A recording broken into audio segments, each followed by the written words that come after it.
ஒரு பிஸ்னஸ் ஈஸியாக ஃபெயில் ஆகுதுன்னா கண்டிப்பாக இந்த 4 ரீசன்ஸ் இருக்கும். Number 1, bad marketing. ஒரு பிஸ்னஸ் பண்ணுறவங்கள்ட்ட போய் நீங்கள் மார்க்கெட்டிங் பண்ணுறீங்களா அப்படின்னு கேட்டோன்னா, நான் பிஸ்னஸ் ரன் பண்ணுறதுக்கே வழி இல்லை, நான் எங்கே மார்க்கெட்டிங் பண்ணுறதுன்னு கேட்பாங்க. ஆனால் அவங்களால ஸ்டாஃப்ஸ்லாம் வச்சு சேலரி அஃபோர்ட் பண்ண முடியும் அண்ட் ரெண்ட்லாம் அஃபோர்ட் பண்ண முடியும், பட் மார்க்கெட்டிங் பண்ண மாட்டாங்க. Number 2, bad budgeting. வர அமௌண்ட்டில் காஸ்ட்லியான ஒரு கார் வாங்கணும் பிஸ்னஸ்க்கு அண்ட் லக்ஸரியான ஒரு இன்டீரியர் டிசைனிங் பண்ணணும் அப்படின்னு அன்னெசரி எக்ஸ்பென்சஸ்லாம் பண்ணுவாங்க. Number 3, no learning and analysing.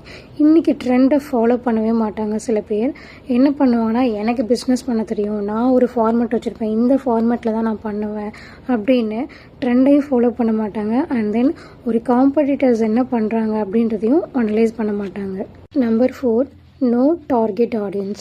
நமக்கு பிடிச்ச ஒரு ப்ராடக்ட்டை தான் டெவலப் பண்ணணும்னு நினைப்பாங்களே தவிர, நம்ம ஆடியன்ஸ்க்கு என்ன பிடிச்சிருக்கு, அதை எப்படி இன்னும் டெவலப் பண்ணணும் அப்படின்றத யோசிக்க மாட்டாங்க.